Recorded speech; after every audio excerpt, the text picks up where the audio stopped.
Today marks the 24th anniversary of September 11th, 2001. Like so many of you, I will never forget where I was and what I was doing on that day. The shock, the fear, and the deep sadness. In those hours and days that followed, I became consumed with protecting my children. I recall how I drafted a family reunification plan in case we were ever separated. I even considered getting each child a cell phone, even though my youngest was still in kindergarten. I can still recall the silence of the skies and the weight of grief. And the moment that I stood at Ground Zero in New York City a few months later, surrounded by all those makeshift memorials. See, that day changed me.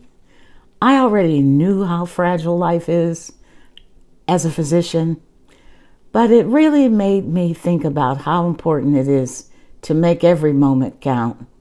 See, I know families who lost loved ones in the Twin Towers, and nearly 3,000 lives were cut short, and their families still carry that pain. I honor those first responders who ran toward danger, those who died that day, and those who later suffered from illnesses tied to the aftermath. And yet, I also remember the unity that followed. Neighbors were helping neighbors, strangers were comforting one another, and this country bound together.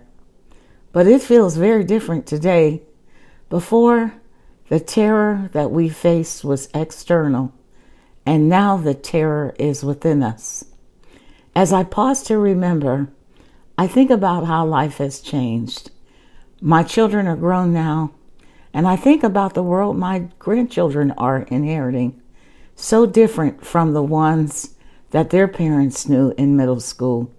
But what has not changed is how deeply I value time with loved ones and my special relationships, and my commitment to nurturing relationships that are grounded in kindness and humanity. So what about you? Do you think about where you were on 9/11/2001? And what do you remember most from that day? I'd love to hear from you. Feel free to leave a comment. And as always, folks, take care and please be well.